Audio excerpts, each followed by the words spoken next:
Bien, excelente. Bien, estamos conectados. Bueno, tenemos a Ibrahim Pastor, eh, de oriundo de Cuba y ahora que está en Uruguay. Seguramente ahora vamos a escuchar un poquito de él. Y estamos con Laura, que está desde la provincia de Entre Ríos, Argentina.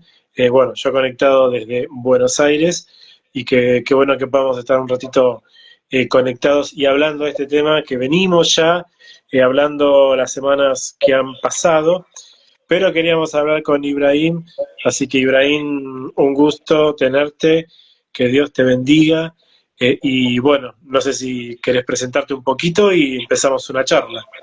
El gusto es mío. ¿Se oye bien? Sí, El gusto es mío. Me presento, ya me presentaste, Laura me presentó también. Mi nombre es Ibrahim Figueredo, soy cubano, soy pastor hace ya 12 años. Estoy casado, tengo 2 hijos. Voy para 2 años que estoy acá en Uruguay, gracias a Dios, un país de libertad. Y gozoso de pertenecer al reino de Dios. Y también, como dijera Pablo en alguna ocasión, gozoso de padecer persecución por causa del Evangelio. bien, padeciste persecución y vos directamente por ser pastor en Cuba eh, tuviste que sufrir, estar preso, ¿no? Contá un poquito tu historia, así vamos conociendo un poco detrás de lo que te pasó a vos siendo pastor, ¿no? Y esta persecución eh, que, que, que, bueno, que queremos justamente poner un poquito sobre la mesa. Se habla mucho entre el pueblo cristiano, entre el pueblo evangélico, y muchas veces decimos que no podemos ligar el cristianismo o la religión con la política. Pero en el caso de Cuba, cualquier creencia, ideología que no vaya acorde con la política de Cuba, ya eres contrarrevolucionario. En el caso mío, bueno, un poquito de historia. La persecución comienza desde antes de la revolución. Año 58, cuando Fidel se reúne con líderes bautistas, donde para buscar votos hace un pacto, hace una promesa que iba a hacer templos en toda Cuba. Eso fue en el 58. Triunfa la revolución y en el 60 ya encarceló a 14 pastores bautistas. Y en el 64 más de 40. Y de ahí para acá no ha parado la persecución. De una manera inteligente, sutil, pero no ha parado la persecución. Soy pastor, dije, desde el año 2012 en La Habana, un pueblo llamado Huira de Melena. Y después de la COVID del 2019, la situación en Cuba, como en todo el mundo, pero en Cuba empeoró mucho. Una noche después de que mi niña estaba llorando porque no había nada que comer, merendar, por la mañana yo esa noche no pude dormir, por la mañana hice una publicación de la Biblia. Mm, Posteé en Facebook el versículo que está en Proverbios 29:2. Dice que cuando los justos dominan, el pueblo se alegra, pero cuando domina el impío, el pueblo gime. Yo puse esa publicación y puse nuestro país está gimiendo, nuestros niños tienen hambre. Y ahí comenzó la persecución. Ahí, yo había sido visitado por la seguridad de Estado, recibido algunas visitas, pero todo sin ataques. De ahí comenzó la persecución donde recibí a finales del 2020 dos amenazas de la seguridad de Estado. Y la amenaza era que me iban a desaparecer si por esa publicación, que no podía publicar nada más. En el 2021, el 10 de enero, el 10 de junio, yo, yo salgo como cualquier día, salí por la mañana a hacer una reclamación a la empresa eléctrica, a la UTE, por había subido mucho el costo de la luz y estábamos pagando más de lo que estábamos consumiendo. y ahí me para la policía. 4 agentes de la policía, uniformados y uno sin uniforme. Me paran, me miraron con una cara como que me conocían, me pidieron la cédula de identidad y me dijeron, tienes que ir para la unidad. Ahí yo lo traté de convencer que andaba haciendo trámite, que yo había pedido el día de trabajo ese día, había pedido permiso a mi jefe para hacer el trámite, pero ellos no entendieron, me maltrataron, me ofendieron, y a las 11 de la mañana fui a la estación de la policía. Llegando a la estación de la policía es cuando el jefe de la policía, el jefe de la seguridad del Estado, el jefe del DTI y todos esos funcionarios cuando me ven ponen cara de alegría y me dicen, al fin te atrapamos, Pastor Ibrahim Figueredo. Y ahí comenzaron los insultos y las mentiras hasta que me encarcelaron en la estación de la policía de Melena. Bien, vos en 2012 No, comenzás como pastor sí, como y pastor. ya no pasaron 8 años y ya comenzaste a sufrir persecución. Sí, Y te consulto, una vez que te detienen, que te llevan a la comisaría, a partir de ahí ya dejas de ver a tu familia, o ¿cómo fue? Desde la comisaría hasta que quedas preso, bueno, de repente te incomunican. yo traía el celular en mi bolsillo. Le hago una llamada a mi esposa y digo, estoy en la policía, tengo un problema. Y mi esposa, rápido, poco tiempo llegó allá y cuando le contaron la historia a su manera, mi esposa dijo, eso es mentira. Mi esposo no es así, mi esposo no es falta de respeto. Y de ahí me encarcelaron. Hasta Estuve 52 días encarcelado ahí en la estación de la policía de Guatemala. Eso fue el 10 de junio. El día 15 de junio me dice, prepárate que mañana tienes juicio. Tienes que presentarte al tribunal. Y de ahí me sacaron posado como todo un delincuente en el pueblo donde soy pastor y me celebraron un juicio sabiendo que todo ahí responde a la policía. El abogado que me defendía responde al gobierno. Todo, el fiscal, todo responde al gobierno. No hubo manera de defenderme, no hubo manera de hacer nada. Y ahí me sancionaron a 9 meses de privación de libertad. En la prisión de alta seguridad de Taco Taco, llamado, donde están de los peores criminales del país. Qué bárbaro. A mí me gustaría que también contes un poco desde el lado de tu fe en ese momento.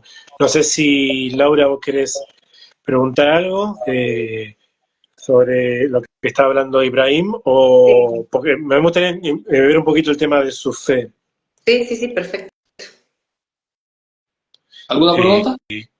Sí, con respecto a tu fe, digamos, a partir de que te llevan, luego te hacen este juicio, te exponen a tu pueblo natal, te meten en la cárcel. ¿Cómo iba tu fe trabajando?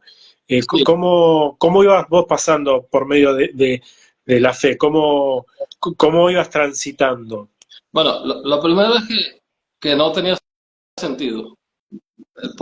El pastor del pueblo, eh, todo lo que hacía yo era trabajar, pastorear la iglesia, ayudar a los ancianos del pueblo, ayudar en los liceos de los muchachos pintando las aulas de los...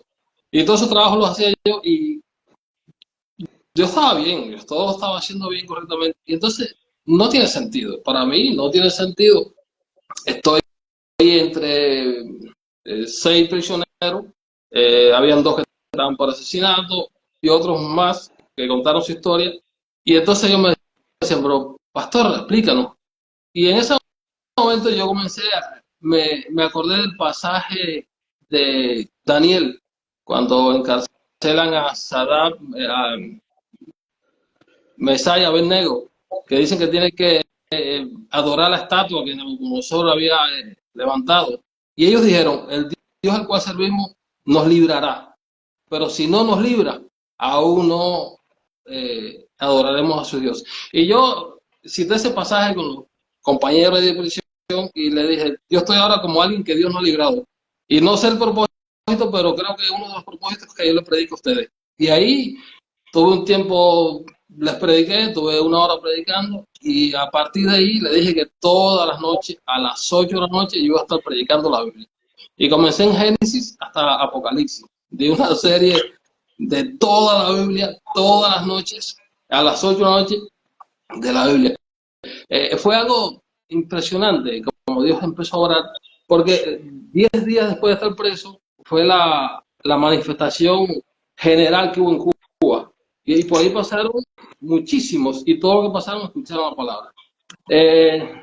Cuando llegaba las 8 de la noche, el policía que estaba de guardia esa noche me decía, pastor, es la hora, porque a esa hora él abría todas las rejas, todos los candados de todas las puertas, para que todo el que viniera a escuchar la palabra. Y ahí yo comencé a predicar la Biblia, desde, ya digo, una serie, un panorama bíblico completo de la Biblia. Y yo comenzaba haciendo la pregunta, ¿de qué hablamos ayer? Y ellos llevaban el hilo de la historia. Y fue impresionante eso. Yo pensaba, ¿sabes? Yo decía, ya, yo lo que quería que yo le predicara la Biblia a estas personas y ya me sueltan, me dan la libertad. Y no, lo que pasó es que cuando termino con la historia de la Biblia, toda la Biblia, que le predico a todas esas personas, que personas se convirtieron, personas salieron con una cultura bíblica. Cuando termino eso, entonces me trasladan para Tacotá, la prisión que todo cubano tiene de terror. Y allá estuve 40 días. Predicando también, allá sí predicaba los domingos. Los domingos yo me sentaba en una cubeta de pintura, que era nuestro asiento, nuestro sillón, y ahí yo abría la Biblia y ahí predicaba yo los domingos y venían todos los presos a escuchar la palabra de Dios. Wow, impresionante, ¿no? El desafío de poder entender en el lugar que estás cómo avanzar firme en el Evangelio, ¿no?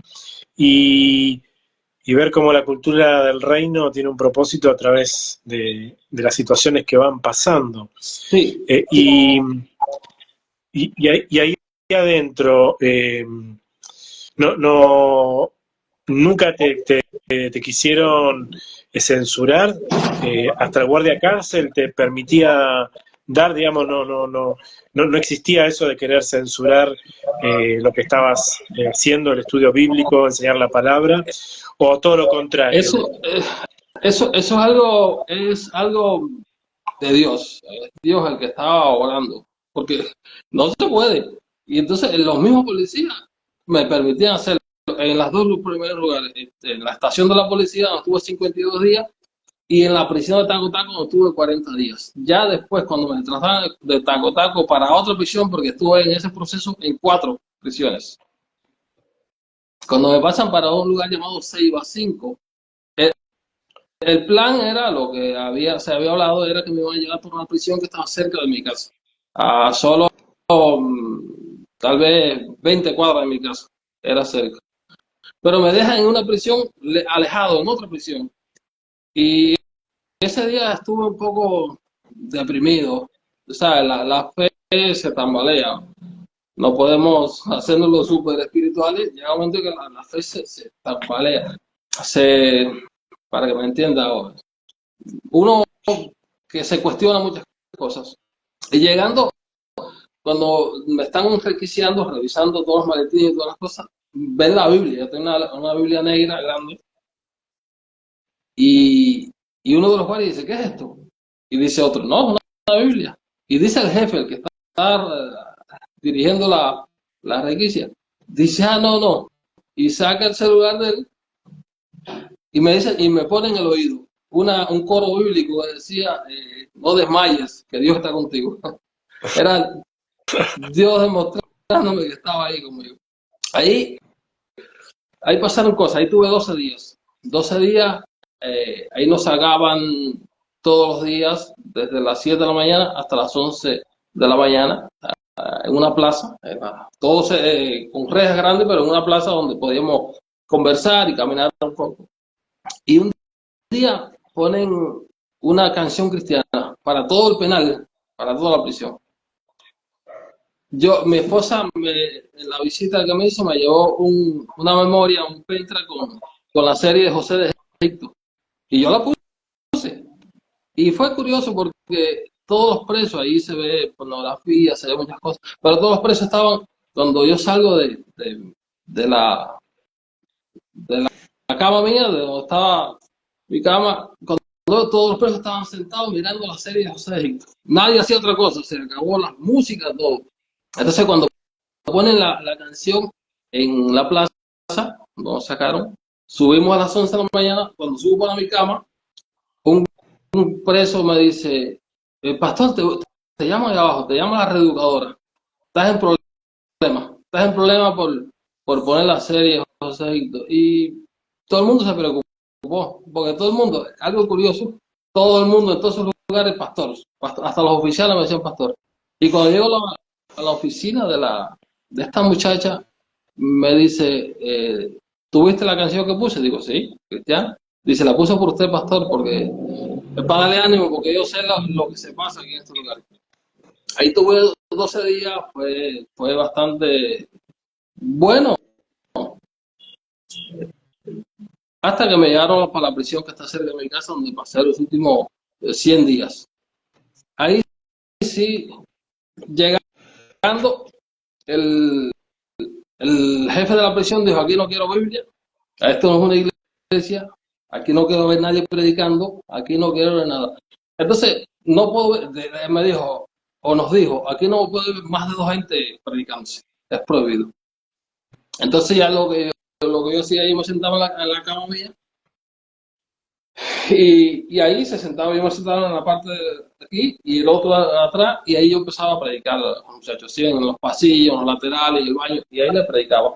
Ahí fue donde el jefe de la prisión un día se empezó a burlar de mí, que yo no era pastor, que yo era un farsante, porque si yo era pastor no podía estar preso y todas las cosas que se decían a mí. En otra ocasión me mandaron a un preso también a buscar problemas conmigo, pero Dios no permitió que pasara nada en ese momento. Ahí estuve mis últimos meses, estuve en esa prisión, hasta que me dieron la libertad. Sí, Qué bárbaro. algo que vale la pena aclarar es que el pastor va a coincidir de que en Cuba las manifestaciones religiosas en la vía pública no son bien vistas. Hay casos de hermanos en la fe que han puesto carteles de textos bíblicos en la puerta de su casa o en la ventana y han ido a parar a la comisaría con una multa, con una citación. Hay casos de iglesias que iban a evangelizar en la plaza para dar volantes bíblicos, tratados, para predicar, para orar por las personas, y han sido multados, jóvenes han sido llevados a la comisaría, han sido demorados. Entonces las manifestaciones públicas de la fe no están bien vistas y enseguida viene la policía a reprimir. Entonces, por eso también es que en las cárceles no se permite la libertad de culto, como en otros lados. Por eso es que el pastor decía que a él que lo dejaran predicar y que el guardia de la cárcel le avisara todos los días a las 8 de la noche que era el estudio bíblico, es una cuestión del Señor que ha usado a personas en la cárcel para bendecirle, porque esas cosas no se pueden hacer en Cuba. Era un plan de Dios, y algo curioso que en las prisiones no se puede predicar. Pero en específico, en esa que yo tuve, es prohibido. En la provincia se llama Artemisa. Ya el nombre ya es un problema.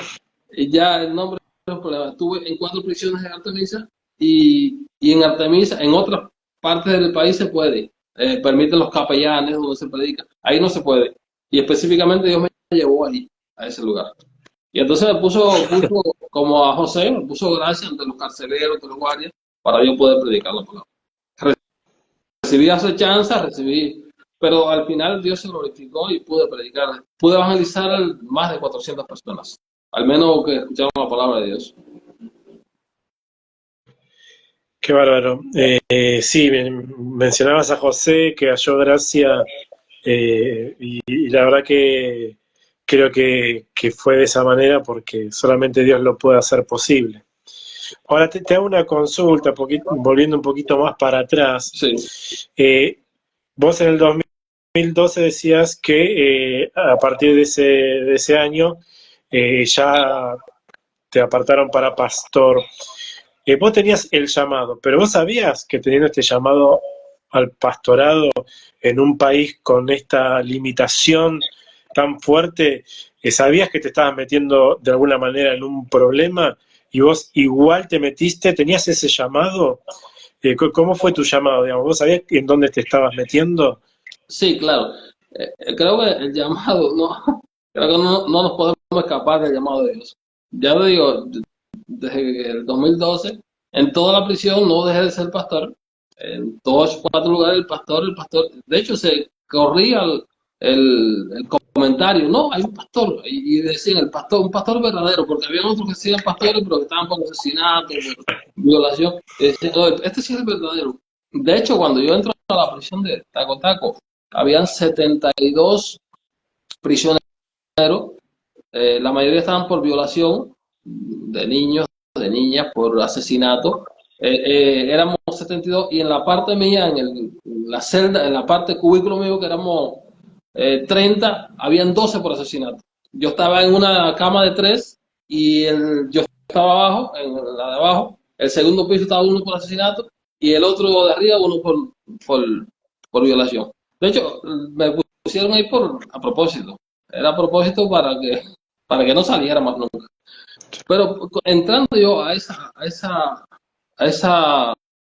prisión, es como una barraca grande, el jefe de la prisión, un preso que estaba por asesinato también, muy respetado y en todo el penal, me dijo, ¿tú eres el pastor?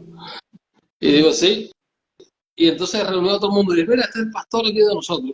Este hombre no va a limpiar baños, este hombre no va a limpiar pisos, este hombre nadie lo puede tocar, este hombre es el pastor de todos nosotros aquí. Y fue impresionante cómo Dios puso gracia con los guardias, con los oficiales y con los presos. Ahora, la pregunta de que me decías del llamado. El llamado fue yo comencé a ir a la iglesia en el año 2002, 29 9 de marzo de 2002. Y ya en el 2003 yo sentí el llamado a salir de misiones, salí de varias misiones, salí para barrios lejanos, en campos, predicando la palabra de Dios, se glorificaba, se convirtieron en personas, pero se consolidó el ministerio en el 2012, 10 años después. Y aún, claro, cuando uno tiene un llamado y Dios te llama, no te puedes escapar. Yo creo que no es una decisión mía de decir sí o no, es Dios. Yo llegué aquí a Uruguay, yo salí de Cuba, yo no salí con la intención de ser pastor. Bueno, Laura lo sabe. Y llegando acá, como a los 6 meses, Laura, yo creo que ya estaba llegando el pastor aquí en la iglesia. A los 6 meses. Y yo no vine con esa intención de ser pastor acá. Sí. Pero la iglesia me solicitó, me pidió, y aquí estoy. Pero todo pastor o todo aspirante a pastor en la isla sabe a lo que se enfrenta, ¿cierto, Pastor Ibrahim? Todo Sí, cristiano sabe en la isla las consecuencias de su fe. claro, claro, porque en Cuba sabe que tienes una fe que va en contra del sistema político del país, ya estás en contra del país, del gobierno. Y ya te están mirando y te están chequeando siempre. Desde el momento que eres pastor te están mirando y buscando cualquier movimiento para hacerte daño, para desaparecerte, como me dijeron a mí. Por un versículo bíblico ya te vamos a desaparecer. Tu familia nunca más te va a ver. Y con respecto a esto, que haya tanta limitación, tanta persecución, eh, tanta insistencia en controlar todo lo que tiene que ver con la fe, los pastores, la iglesia. ¿El Evangelio sigue creciendo o eso se limita? ¿Cómo lo ves de tu mirada? ¿El Sí, Evangelio cómo el crece Evangelio en la sí isla? crece, sí crece. De Cuba, de la Convención Bautista de Cuba Occidental, había una comunidad cristiana de 75.000 bautistas de Cuba Occidental, sin contar los bautistas de Cuba Oriental, sin contar los pentecostales, los metodistas y todas las denominaciones que hay. Sí, sí. Ahora, la estrategia, que es la estrategia maestra, yo creo, de Satanás. Satanás, o cuando comenzaron las persecuciones en la iglesia, desde el primer siglo, ¿qué pasaba con la iglesia? La iglesia se depuraba y crecía. ¿Qué hizo el gobierno comunista de Cuba? Una iglesia comunista. La iglesia episcopal, dirigida por pastores comunistas que no son cristianos, nada. Y entonces hay una iglesia que es la iglesia que recibe todas las donaciones del exterior, de Estados Unidos, de Canadá, de España, y donaciones que van para las iglesias, Biblias, bicicletas, eso las recibe la iglesia comunista. Una iglesia que no son cristianos nada, ni nada, pero están ahí para chequearlo todo, lo controlan todo. Son la, como la señora, que es la ministra de Asuntos Religiosos de Cuba, que debía ser una cristiana, no, es una ministra del gobierno, una comunista. En cada barrio, en cada pueblo de Cuba, hay una persona del gobierno que atiende los asuntos religiosos de todas las iglesias, que que es como un censo, es como un censo donde van iglesias por iglesias, las tienen todas controladas, todas. Mi iglesia estaba controlada, todos los pastores de nuestro pueblo, de Guaremelena, todas ellas están controladas, los miembros que hay, donde salen, todo está controlado por el gobierno. Es verdad que gente del gobierno va a la iglesia y hasta se puede congregar un tiempo, pero su objetivo es vigilar y va hablando con los miembros de las congregaciones para que abandonen la fe. Sí, claro, y son los que hacen malos testimonios y muchas cosas para desacreditar el evangelio. Hacen, incluso los ha habido pastores, y que se han descubierto. Hubo un presidente de una convención en Cuba que era un comunista, hasta que lo descubrió la convención presbiteriana y lo expulsaron. Lo Por expulsaron eso, sí, por eso para los pastores cubanos, por ejemplo, es más fácil en todo caso en estos temas de persecución confiar en los evangélicos extranjeros que nos contactamos para ayudar, eso me han dicho muchos, confían instantáneamente en alguien, por ejemplo, como yo, muy lejana a esa situación, y entran más en confianza que con algún colega, porque hasta que tienen que averiguar los antecedentes del pastor, colega, si no es un infiltrado, si no es policía, si no es de inteligencia, bueno, pasa mucho tiempo. Entonces también me contaban de las sospechas entre ellos y de las sospechas entre sus miembros. Sí, en todas las iglesias de Cuba, en todas las iglesias, en la iglesia que yo pastoreé por 12 años, había agentes de seguridad de Estado. Había lo menos dos que sabíamos que eran gente que trabajaban para el gobierno, que estaban ahí, y así pasa en todas las iglesias. Es el control que tienen ellos sobre todo, sobre todo. Y hay un trabajo pastoral de conocerse entre pastores y tener lazos de acercamiento para también ayudarse ante situaciones como estas. Hay una organización desde lo que es los pastores, como vos, Ibrahim, o como otros que están en la isla, cercanos unos de otros en los pueblos. ¿Hay una organización de ese estilo? Sí, claro. En el caso mío no estaba la Convención Bautista de Cuba Occidental.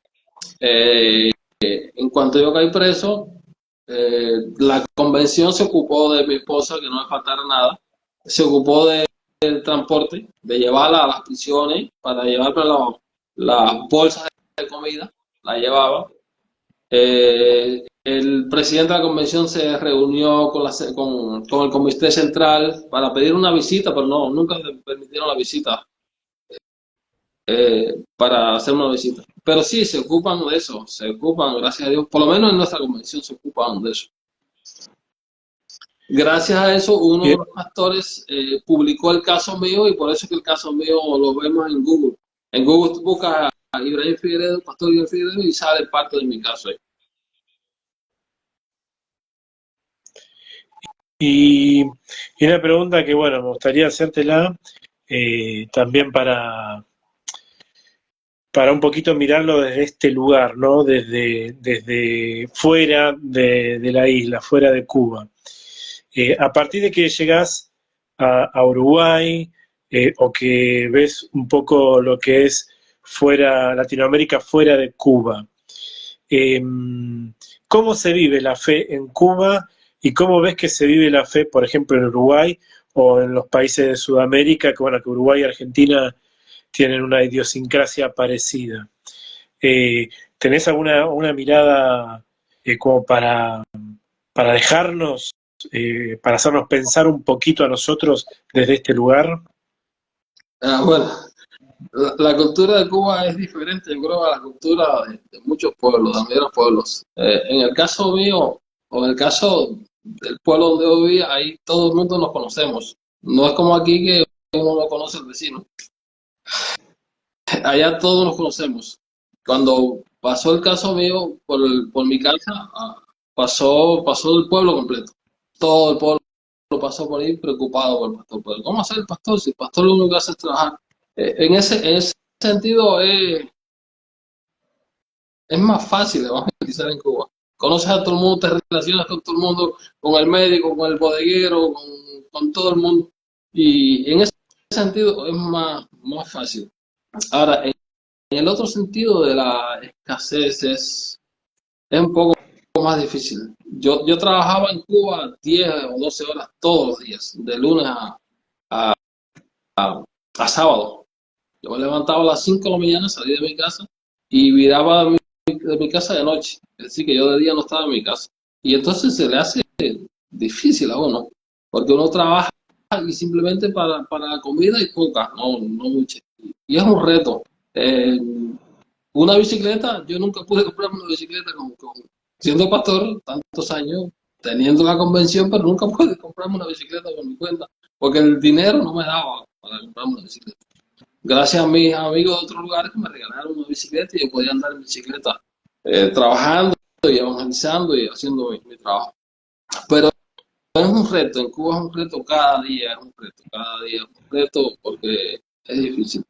Y entonces predicar a las personas también de un Dios, y la gente dice, bueno, pero este Dios y la miseria que pasamos y el comunismo este que nos está acosando por más de un medio siglo, entonces ¿dónde está Dios?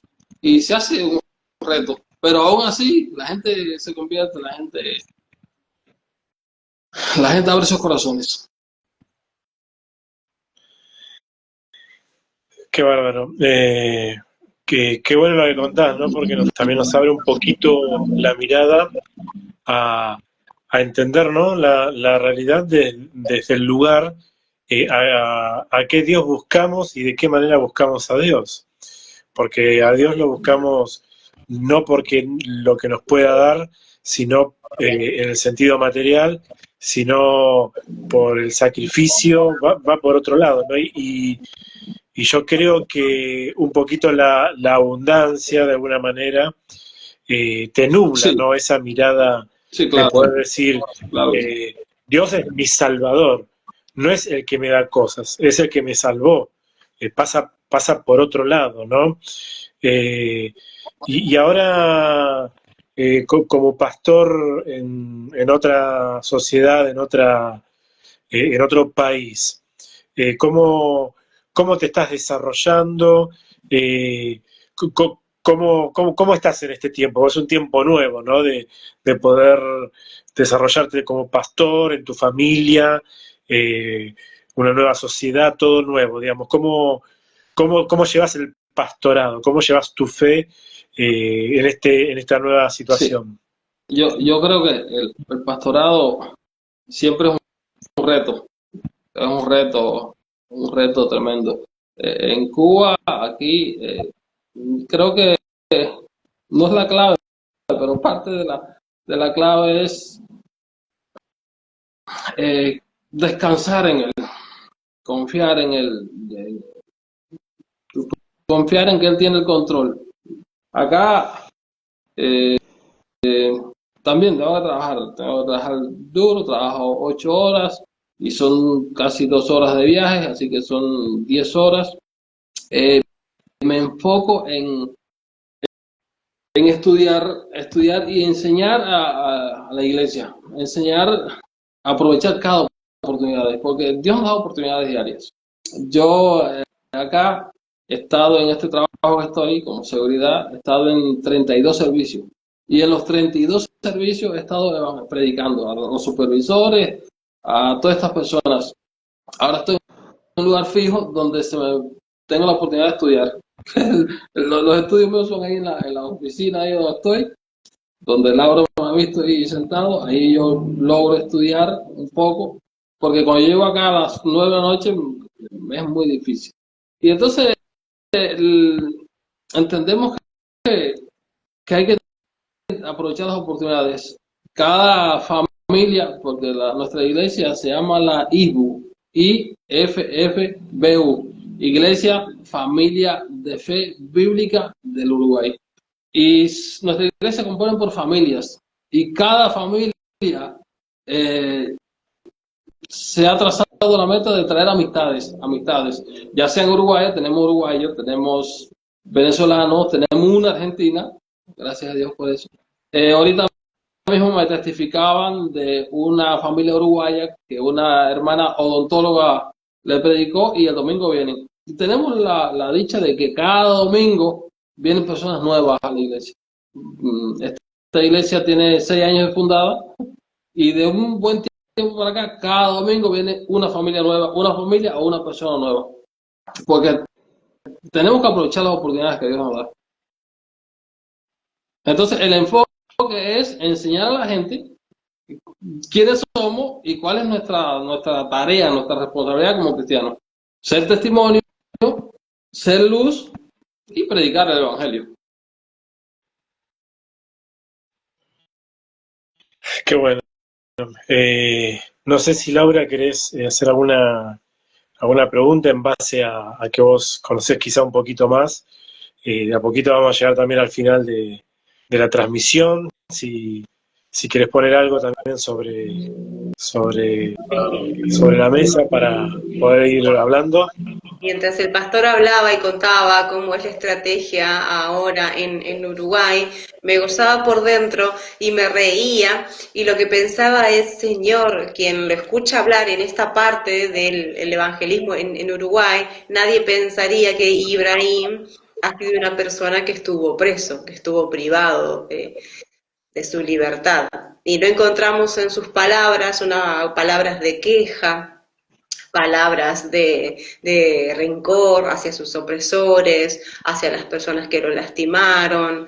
Entonces creo que es un mensaje de ánimo, de poder reconciliarse con el Señor, las personas que por ahí nos están viendo, reconciliarse con uno mismo a través de la obra de Cristo, puede tener gozo en las dificultades, puede seguir el ejemplo de Jesús y en este caso lo que estaba contando el pastor Ibrahim, en un momento de oscuridad, él pudo ver la luz y tomar esa oportunidad que el Señor le dio, que en este caso fue predicar a 400 personas. Así que eso es para dar la gloria a Dios. Amén. Amén. Sí, y esto de tener un llamado y de avanzar y entender, ¿no? Cuál es tu vocación, tu don, lo que Dios te ha dado, en ese proceso, nunca parar de hacer lo que el Señor mandó para cada uno, en este caso como pastor Ibrahim, no paró, digamos, arrancó, estuvo preso, salió, ahora está en Uruguay, otro país, otro lugar, pero no para, sigue haciendo lo mismo, ¿no? Esto de entender que no importa el lugar, no importa la situación, y ahora, bueno, no importa el país, en el caso tuyo, Ibrahim, no parar de hacer siempre lo que hay que hacer, ¿no? Por eso agradezco esta breve charla para conocerte y entender, ¿no? Que cuando el Señor tiene un propósito y tiene un corazón eh, tierno para sus propósitos, no hay nada que nos detenga, ¿no? Por eso eh, te agradezco por tu testimonio, Ibrahim, y nos desafía a que podamos hacer lo que tenemos que hacer a todo terreno, ¿no? Así que no sé si querés ir diciendo algo, Ibrahim, para finalizar, o que mientras vas pensando algo como para decir algo que no hayas dicho o que quieras dejar a Sí, los que están viendo, esto después se va a ver también, algo que quieras decir. sí, no, ahora mientras estoy aquí son tantas cosas que vienen a mi mente de este proceso, pero conocemos testimonios de personas que predicaron años y murieron y nunca vieron fruto. Yo he tenido el privilegio de ver frutos, familias en La Habana, llamarme una mujer, pastor, mi esposo salió, cuando vino de pase de la prisión, vino transformado, gracias. Y entonces el hombre dice, tú eres mi pastor.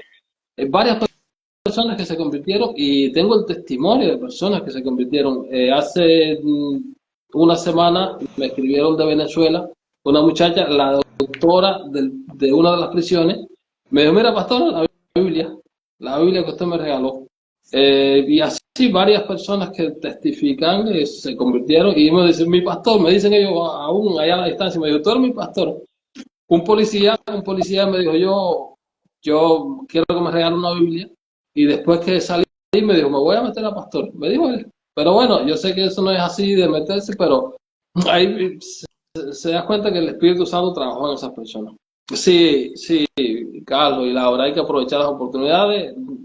El, a veces decimos, si tuviera posición económica, tuviera un buen auto, tuviera más posibilidades de viajar, fuera más efectivo. No, no es mentira.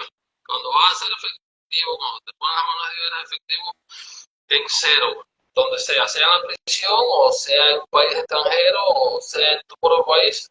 Si te estás en la mano de Dios, si quieres glorificarle, vas a ser efectivo en cualquier parte. Bien, bueno, estamos hablando con Ibrahim, terminando esta conexión. Gracias a los que se fueron conectando. Nati Benítez decía muchas gracias. Pauli Mansi decía el testimonio del pastor nos anima y bendice, muchas gracias. Piedra Casta dice el Señor lo siga bendiciendo. Y Guille Pastor, gracias por su testimonio. Gloria a Dios, también otro comentario.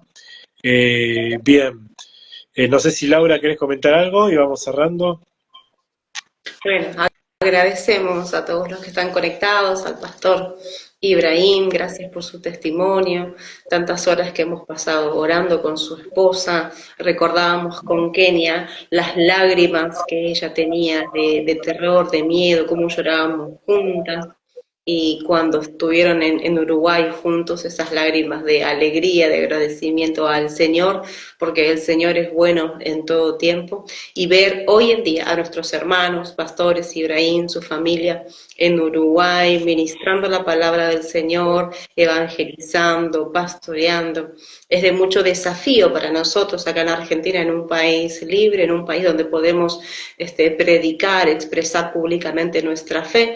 Es un testimonio y es de impacto y nos ayuda a fortalecernos en nuestra fe para continuar la tarea que cada uno tiene asignada de parte del Señor. Gracias Laura, gracias Ibrahim. somos desafiados y creo que cada testimonio de cada uno nos hace ser lo que somos, iglesia en el lugar donde estamos.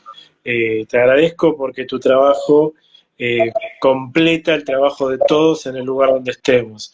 Buenos Aires, en Entre Ríos, como Laura, ahora estamos en Uruguay, pero todos trabajando en el lugar que estamos, en el momento que el Señor nos permite estar en los lugares distintos, no importa dónde, seguimos trabajando y somos un cuerpo y esto nos potencia unos con otros para seguir adelante, conocernos, desafiarnos. Así que gracias, Ibrahim, por tus testimonios y por tu testimonio. Y bueno, estaremos orando por vos, por tu familia, y que estos tiempos sean tiempos de gran bendición para tu vida, en el lugar donde estés, para tu trabajo, tu familia, para todo lo que el Señor puso en tu vida. Así que les agradezco y bueno, tenemos que terminar. Gracias, Ibrahim, porque sé que es tarde, sé que trabajaste todo el día, Sí. pero aún así pudiste estar con nosotros. Muchísimas gracias. Muchas gracias a ustedes. Bueno, nos vemos, bendiciones, y terminamos este vivo. Gracias, bendiciones para todos. Chao, chao, bendiciones.